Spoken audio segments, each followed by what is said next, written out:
Sans plus attendre, je vais demander à David Revers de bien vouloir nous rejoindre. David est conseiller communautaire à la communauté de communes Cœur-Côte-Fleury. Il représente aujourd'hui Philippe Augier qui nous rejoindra pour le moment du midi. David, c'est à vous. Merci beaucoup de nous accueillir. Merci, bonjour à tous et à toutes.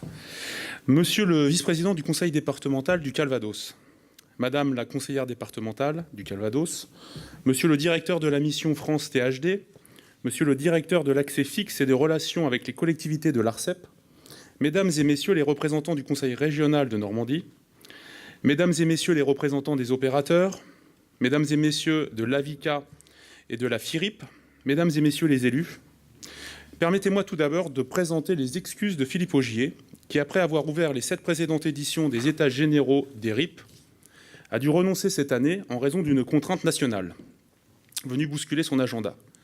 Il nous rejoindra d'ailleurs en fin de matinée.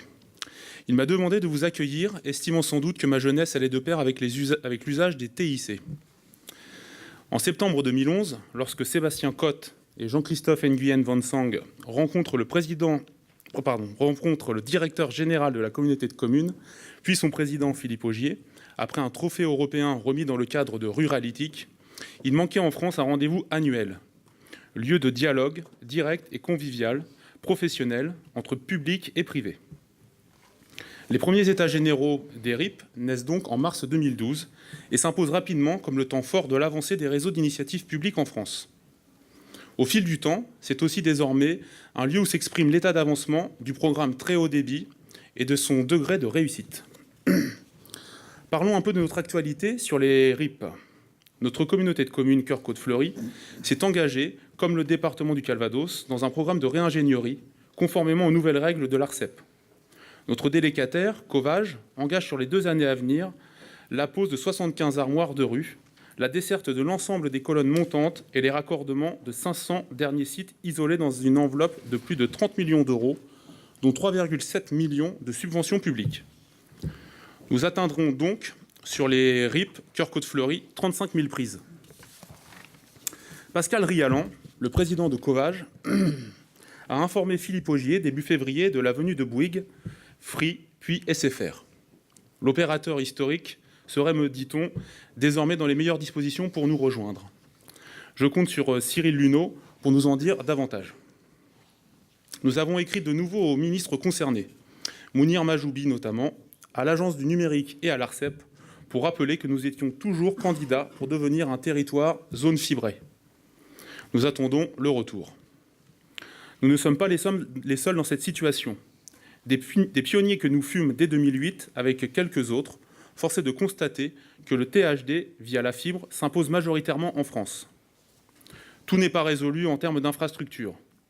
Les syndics à convaincre, l'arrivée des OCN en chemin, etc. etc.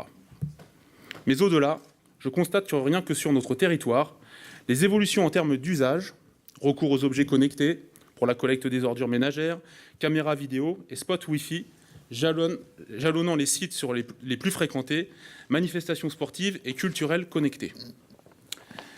D'ailleurs, j'en profite à titre personnel pour indiquer qu'en tant que professionnel travaillant sur le territoire, les réseaux qui sont mis à disposition des professionnels permettent aujourd'hui de répondre aux demandes les plus exigeantes en termes de connexion, que ce soit moi en ce qui me concerne les signatures électroniques, les envois de fichiers, les VPN, etc., qui sont indispensables au développement d'entreprises sur nos territoires. D'ailleurs, en juin prochain, le territoire accueille une base arrière de 8 équipes pour la Coupe du monde féminine de football, dont les Américaines, l'Afrique du Sud, l'Argentine. Durant 1 mois, les installations sportives doivent être connectées en FTTH. C'est dans le cahier des charges de la FIFA. Le sport comme le tourisme d'affaires n'échappe pas à la fibre. Bref, si les 6 premières éditions des États généraux empruntaient largement une course d'obstacles, il semblerait que la lumière commence à poindre, sous réserve bien entendu que les OCN concrétisent leur présence.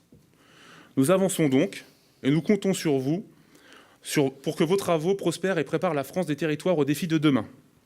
Merci à tous de votre présence et à Sébastien Cotte, notre fringant chef d'orchestre. Bons travaux et bon séjour sur notre territoire Cœur-Côte-Fleury. Merci.